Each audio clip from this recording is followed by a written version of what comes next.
আমি মহান আল্লাহর উপর ভরসা করে চ্যালেঞ্জ দিলাম, 54 বছরের স্বাধীন বাংলাদেশে বাংলাদেশ জামাতে ইসলামের কোনো নেতা কোন অন্য ধর্মের লোকের উপর জুলুম করেছে, তার জমি দখল করেছে, তার ইজ্জতের উপর হাত দিয়েছে, তার সম্পদ লুণ্ঠন করেছে? সাহস থাকলে আমাদেরকে বলে দেন। আমরা সেই দুষ্ট লোক তৈরি করি না। মহান আল্লাহ আমাদেরকে শিক্ষা দিয়েছেন, যেই দেশে মুসলমানরা সংখ্যাগরিষ্ঠ হবে সেই দেশে আল্লাহ বলতেছেন, অন্য ধর্মের লোকদেরকে আমি তোমাদের কাছে আমানত রাখলাম, যদি তাদের অধিকার কেউ হরণ করে।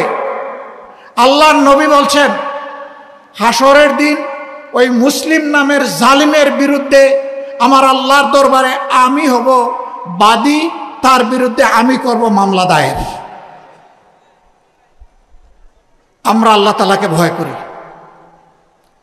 আমরা আমাদের এই সমস্ত ভাই বোনদেরকে সম্মান করি। ধর্মীয়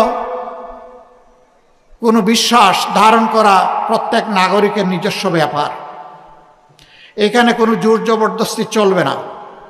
আমি যেমন পছন্দ করব না আমার উপর কেউ তার ধর্ম চাপিয়ে দিই, আরেকজনও তেমন পছন্দ করবে না তার উপর আমার ধর্ম আমি চাপিয়ে দিই। এটা চাপাচাপির কোনো জায়গা নয়। তারা ইনশাআল্লাহ বাংলাদেশে নিরাপদ থাকবেন, যে বাংলাদেশ আল্লাহ যদি আমাদেরকে পরিচালনার তৌফিক দেন। মাদের জন্য ভয়ভীতি দেখানো হচ্ছে। জামাতে ইসলামী ক্ষমতায় গেলে ওনারা ঘরের বাইরে কর্মক্ষেত্রে আর প্রবেশ করতে পারবেন না। আমি নিজে তার সাক্ষী। আমাকে আল্লাহ তাআলা একজন স্ত্রী দিয়েছেন, তিনি একজন চিকিৎসক ছিলেন, তিনি রোগীদেরকে সেবা দিয়েছেন। আমার 2টি মেয়ে, তারাও চিকিৎসক, তারাও তাদের সাধ্য অনুযায়ী সেবা দিয়েছে, দিবে। একটি ছেলে, সেও চিকিৎসক, সেও চেষ্টা করছে তার জায়গা থেকে মানুষকে সেবা দেওয়ার।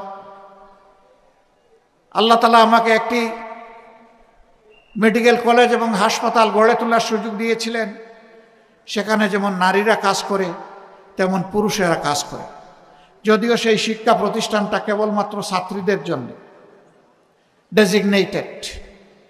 আলহামদুলিল্লাহ, ওই শিক্ষা প্রতিষ্ঠানে, ওই হাসপাতালে যারা কাজ করে আমি গর্বিত। তারা অনেকে সরকারি চাকরি পেয়ে এখান থেকে একবার চলে গেছে, 4 মাস 1 বছর কাজ করার পরে আবার ফিরে এসছে, বলে স্যার আমার চাকরিটাকে ফিরে পাবো? কেন? তুমি তো সরকারি চাকরিতে গিয়েছো, বেটার অপশনে গিয়েছো।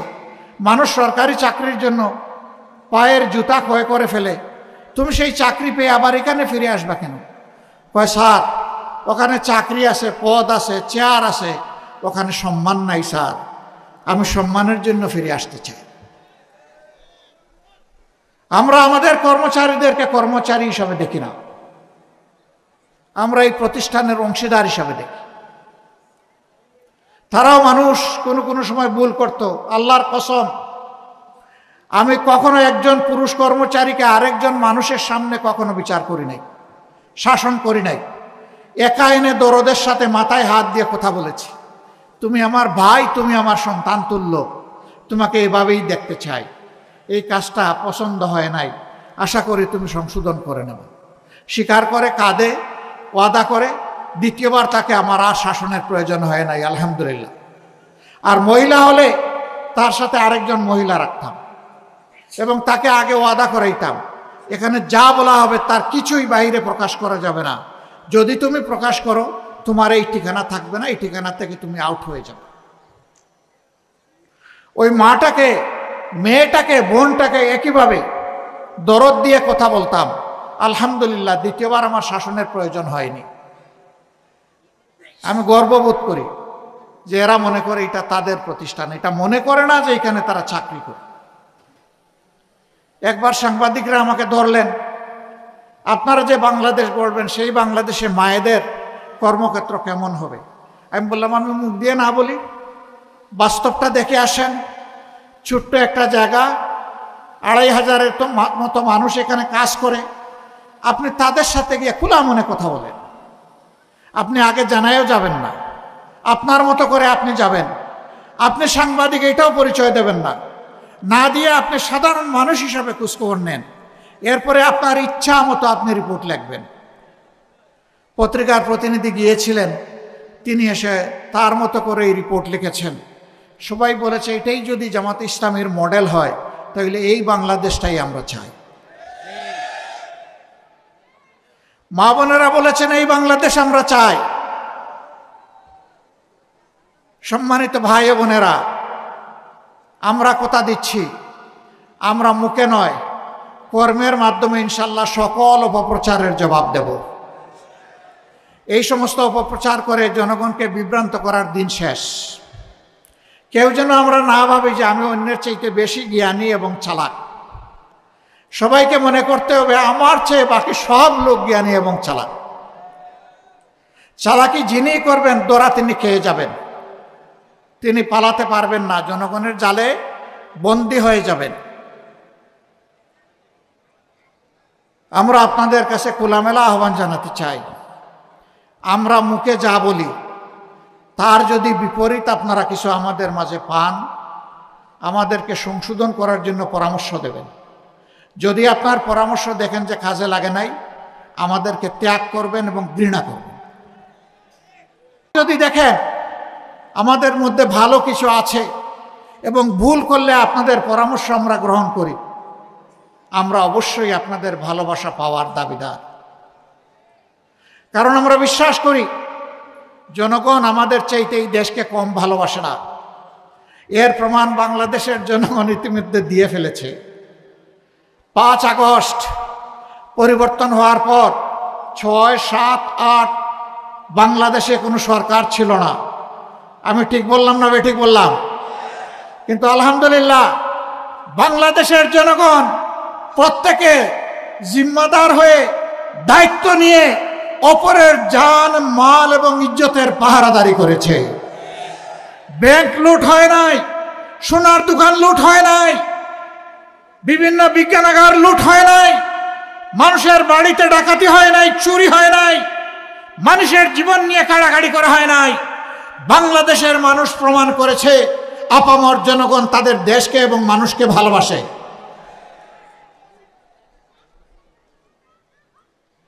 এই দায়িত্বশীল জনগণকে আমরা একটা দায়িত্বশীল সরকার উপহার দেব ইনশাআল্লাহ। এই সরকার পরিচালনা করতে গিয়ে দেশি বিদেশি কোনো শক্তির লাল চক্ষুকে আমরা পাত্তাই দেব না। আমাদের সরকার পরিচালনার যদি আল্লাহর ইচ্ছায় জনগণের ভালোবাসায় আমরা সেই সুযোগ পাই, সরকার পরিচালনার ভিত্তি হবে আল্লাহকে ভয় করা, প্রকাশ্যে এবং গোপনে। আল্লাহকে যারা ভয় করবে, জনগণের সমস্ত আমানত তাদের কাছে নিরাপদ। জনগণকে তাদের অধিকার চেয়ে নিতে হবে না, সরকার বাধ্য থাকবে জনগণের অধিকার তাদের ঘরে পৌঁছে দিতে। এই ইতিহাস নতুন করে আমাদের রচনা করা লাগবে না, এটি আমাদের গর্বিত ইতিহাস, এটি আমাদের মদিনা কেন্দ্রিক শাসনের ইতিহাস। আমরা দল ধর্ম নির্বিশেষে সকল মানুষের জন্য সেই ইতিহাস রচনা করতে চাই। অনেকে আমাদেরকে কর্নার করার চেষ্টা করেন। বাংলাদেশ জামাতে ইসলামী যেহেতু কোরআন কেন্দ্রিক একটি দল, সেই কারণে অন্য ধর্মের লোকেরা তাদের হাতে নিরাপদ হবেন না। আমি মহান আল্লাহর উপর ভরসা করে চ্যালেঞ্জ দিলাম, 54 বছরের স্বাধীন বাংলাদেশে বাংলাদেশ জামাতে ইসলামের কোন নেতা কোন অন্য ধর্মের লোকের উপর জুলুম করেছে, তার জমি দখল করেছে, তার ইজ্জতের উপর হাত দিয়েছে, তার সম্পদ লুণ্ঠন করেছে, সাহস থাকলে আমাদেরকে বলে দেন। আমরা সেই দুষ্ট লোক তৈরি করি না। মহান আল্লাহ আমাদেরকে শিক্ষা দিয়েছেন, যেই দেশে মুসলমানরা সংখ্যাগরিষ্ঠ হবে সেই দেশে আল্লাহ বলতেছেন অন্য ধর্মের লোকদেরকে আমি তোমাদের কাছে আমানত রাখলাম, যদি তাদের অধিকার কেউ হরণ করে। আল্লাহর নবী বলছেন হাসরের দিন ওই মুসলিম নামের জালিমের বিরুদ্ধে আমার আল্লাহর দরবারে আমি হব বাদী, তার বিরুদ্ধে আমি করব মামলা দায়ের। আমরা আল্লাহ তাআলাকে ভয় করি, আমরা আমাদের এই সমস্ত ভাই বোনদেরকে সম্মান করি। ধর্মীয় কোনো বিশ্বাস ধারণ করা প্রত্যেক নাগরিকের নিজস্ব ব্যাপার, এখানে কোনো জোর জবরদস্তি চলবে না। আমি যেমন পছন্দ করব না আমার উপর কেউ তার ধর্ম চাপিয়ে দিই, আরেকজনও তেমন পছন্দ করবে না তার উপর আমার ধর্ম আমি চাপিয়ে দিই। এটা চাপাচাপির কোনো জায়গা নয়। তারা ইনশাআল্লাহ বাংলাদেশে নিরাপদ থাকবেন, যে বাংলাদেশ আল্লাহ যদি আমাদেরকে পরিচালনার তৌফিক দেন।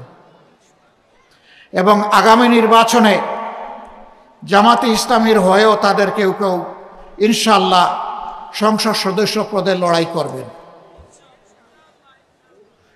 এর মাধ্যমে আমরা জাতিকে ঐক্যের জায়গায় আনতে চাচ্ছি, বিভক্তির ভেদের আকার কবর রচনা করতে চাই।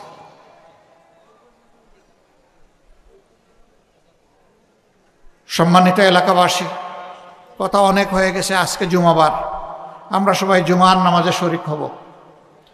যেই কথাগুলো বললাম সেই কথা সাক্ষী হয়ে গেলেন আল্লাহ আর আপনারা। মহান আল্লাহর কাছে তৌফিক চাই এই অঙ্গীকার কথাগুলা যেন আমরা রক্ষা করতে পারি। আমরা কথা দিচ্ছি, বাংলাদেশ পরিচালনার দায়িত্বে যাই অথবা না যাই, দুর্নীতির বিরুদ্ধে আমাদের যুদ্ধ চলবে। কেউ আমাদেরকে থামাতে পারবে না ইনশাআল্লাহ। চাঁদাবাজদের বিরুদ্ধে আমাদের প্রতিবাদ এবং যুদ্ধ অব্যাহত থাকবে, কেউ আমাদেরকে থামাতে পারবে না। দুঃশাসন, অপশাসন, অবিচার, এর বিরুদ্ধেও আমাদের লড়াই অব্যাহত থাকবে, এটাও কেউ আমাদেরকে থামাতে পারবে না।